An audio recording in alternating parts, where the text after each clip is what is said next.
오늘은 제 친한 지인이자 동료이자 멘토 같은 형님을 만나러 가고 있습니다.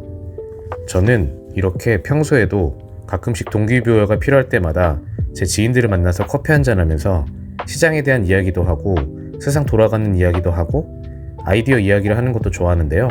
오늘은 서초에 있는 원베일리에 방문해서 입주민 전용 카페에서 커피 한잔 하는 시간을 가져보려고 합니다. 인프로 오랜만이네. 요즘 시장 어때? 형 잘 지내셨어요? 시장은 솔직히 요즘이 제일 신경 쓰여요. 큰 변동이 없을 때가 오히려 더 긴장되더라고요. 그건 너랑 나랑 좀 보는 시각이 다른 부분인데 나는 잠잠한 구간이 오히려 쉬어가는 자리라고 봐. 비중이 조금 줄이고 다음 구간을 기다리는 자리. 너는 왜 더 긴장된다는 거야? 저는 그 쉬어가는 자리가 사람을 가장 많이 잡는다고 봐요. 잠잠하면 사람들이 자기도 모르게 비중을 늘리거든요. 똑같은 신호가 떠도 이 정도면 안전하지 하면서 평소보다 더 크게 들어가요. 통계적으로 변동성이 낮을 때 진입하는 포지션이 변동성이 한번 튈 때 리스크가 굉장히 크게 오는 것 같아요. 그 부분은 너 말이 맞긴 한데 내가 보는 건 좀 달라. 잠잠한 구간에서 사람의 비중을 늘리는 게 문제지. 잠잠한 구간 자체가 위험한 건 아니라는 거지. 결국 사람이 문제잖아. 형님, 그건 시스템 트레이드 입장에서는 같은 얘기거든요.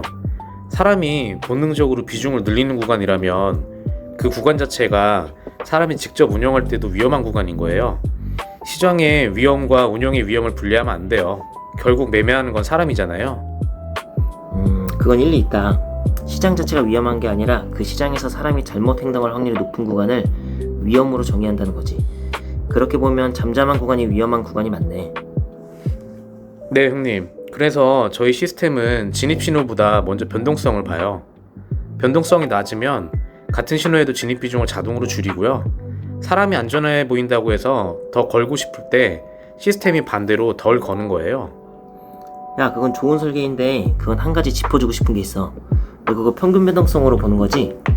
평균만 보면 가끔 함정이 있어.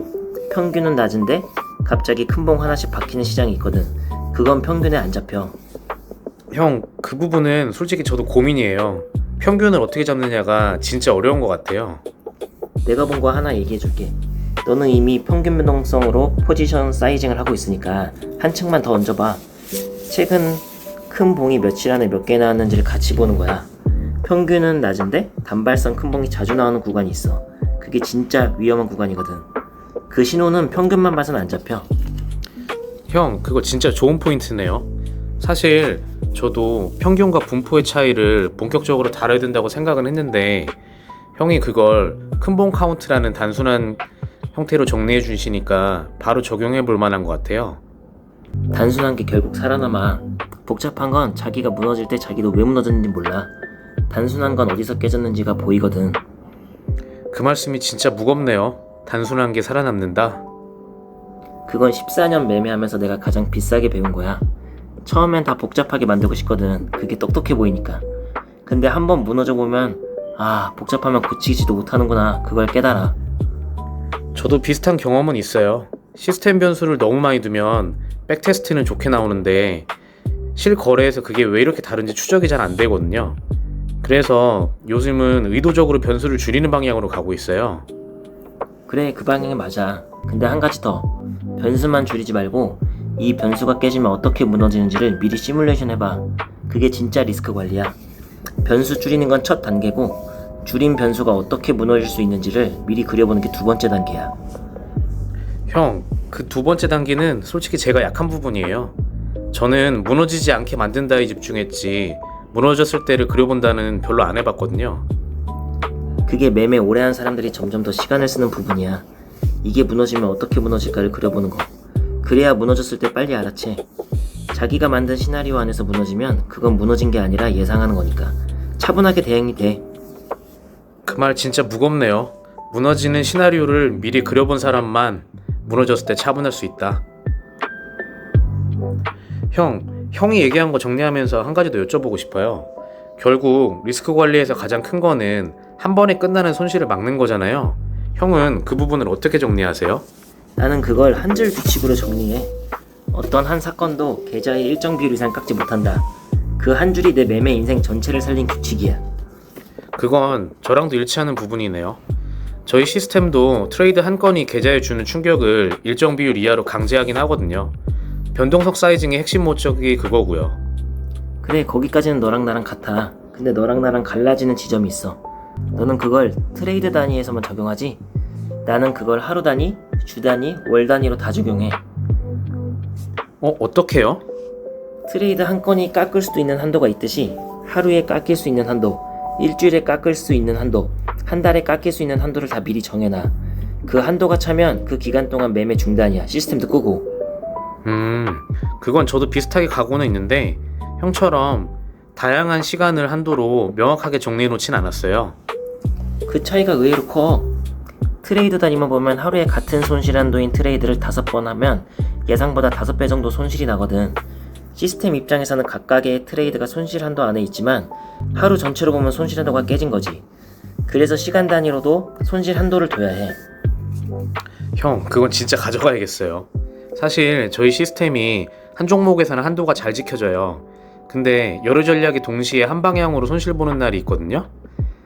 그날 트레이드 단위로는 다 한도 아닌데 전체 계좌는 평소에 2배 정도까지도 깎여요. 그 구간을 시간 단위로 잡으면 불필요한 손실을 막을 수 있겠네요. 그게 상관관계 문제지. 너는 전략을 여러 개 굴리니까 각각은 독립적으로 보이지만 시장이 한 방향으로 갈 때는 다 같이 깎여. 그날은 분산이 아니야. 네, 형. 그게 다전략 포트폴리오의 가장 어려운 부분이에요. 평상시에는 잘 분산되는데 위기 때는 상관계수가 거의 1로 수렴하거든요. 저도 그 문제를 알고는 있는데 명쾌하게 해결하지 못한 것 같아요. 그건 풀리는 문제가 아닐 수도 있어. 위기 때 상관계수가 1로 가는 건 시장의 본질이거든. 그걸 푸는 게 아니라 그게 일어난다를 전제로 리스크 한도를 짜는 거지. 그래서 시간 단위 리스크 한도가 결국 예상 가능한 리스크 한도가 되는 거야. 예상 가능한 리스크 한도라. 그 표현 좋네요. 분산을 믿는 게 아니라 분산이 깨지는 순간을 가정해서 한도를 짠다는 얘기잖아요. 그래, 좋을 때 분산되는 건 보너스고 나쁠 때 다 같이 손실이 나는 건 디폴트야. 디폴트를 기준으로 리스크 한도를 짜야지. 보너스를 기준으로 한도를 짜면 디폴트 만났을 때 죽어. 형, 그 관점 진짜 공감되네요. 디폴트를 기준으로 리스크 한도를 짠다. 너도 결국 그 정도 레벨에 도달했을 거야. 내가 좀 일찍 만난 거지. 너는 시스템 만드는 사람이라 그 한도를 코드로 제한할 수 있어. 나는 매번 손으로 지켜야 했어. 그게 너랑 나랑 다른 점이지. 그건 형이 더 어려운 길 가신 거예요. 사람 손으로 매번 지키는 게 진짜 어려운 거잖아요. 저는 한번 시스템 제작해두면 시스템이 다 알아서 하니까요. 근데 한 가지 짚어줄게. 시스템에 제작해두면 편한 만큼 한 가지 위험이 생겨. 이 시스템에 적힌 규칙이 다라고 믿는 위험이야. 너는 시스템을 만드는 사람이니까 잘 알겠지만 시스템에서 제어할 수 없는 위험이 항상 있거든. 그 위험을 알아채는 건 사람이 해야 해. 시스템 잘 만들수록 사람이 게을러질 수 있어. 그게 시스템 트레이더의 진짜 함정이야. 형, 그 말씀 진짜 무겁네요. 시스템에 의존할수록 사람의 감각이 무뎌질 수 있다. 저는 사실 시스템 만든 자부심에 그 함정을 별로 의식을 안 했거든요. 그걸 의식하는 순간부터 진짜 베테랑 시스템 트레이더야. 시스템 만든 사람들 중에 길게 가는 사람이랑 길게 못 가는 사람의 차이가 바로 거기서 나와. 내 시스템에서 제어되지 않는 위험이 있다를 항상 의식하는 사람이 길게 생존한 것 같다. 형, 오늘 진짜 와서 대화하기 잘했어요. 제가 너무 제 시스템 위주로만 생각하고 있었던 것 같아요. 시스템 밖의 위험을 보는 눈을 좀 계속 키워야겠어요. 너도 머지않아 거기 도달해. 시간이 가르쳐줘. 다만 한 번 크게 안 맞고 깨달은다는 게 좋은 거지. 그래서 이런 자리가 필요한 거야. 먼저 맞아본 사람이 나중에 올 사람한테 미리 얘기해주는 자리.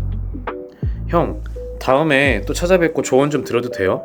저도 형한테 도움 될 만한 것 좀 정리해서 갖고 올게요. 아, 그래야지. 우리 서로 배워야 해. 너는 시스템 깊이가 있고 나는 경험이 있어. 그 둘이 만나야 진짜 그림이 나와. 전 이제 집으로 돌아가는 길인데요. 시장에서 오래 살아남은 사람들에겐 공통점이 있습니다. 근본이 되는 원칙을 찾고 그 원칙을 고수하면서 우직하게 한 우물을 파는 분들이 그래도 남들보다는 조금의 성공에 근접하지 않나 하는 생각입니다. 오늘은 그런 지인을 만나고 온 것 같고요. 동기부여가 많이 되네요. 동기부여가 된 김에 저는 전략 연구도 좀 할 겸 사무실로 돌아갑니다. 다음에 기회가 된다면 그때는 제가 실제 전략을 만드는 과정을 이야기해 볼게요. 인프로의 퀀트 연구소 구독, 좋아요 부탁드리고요. 이만 물러가 보겠습니다.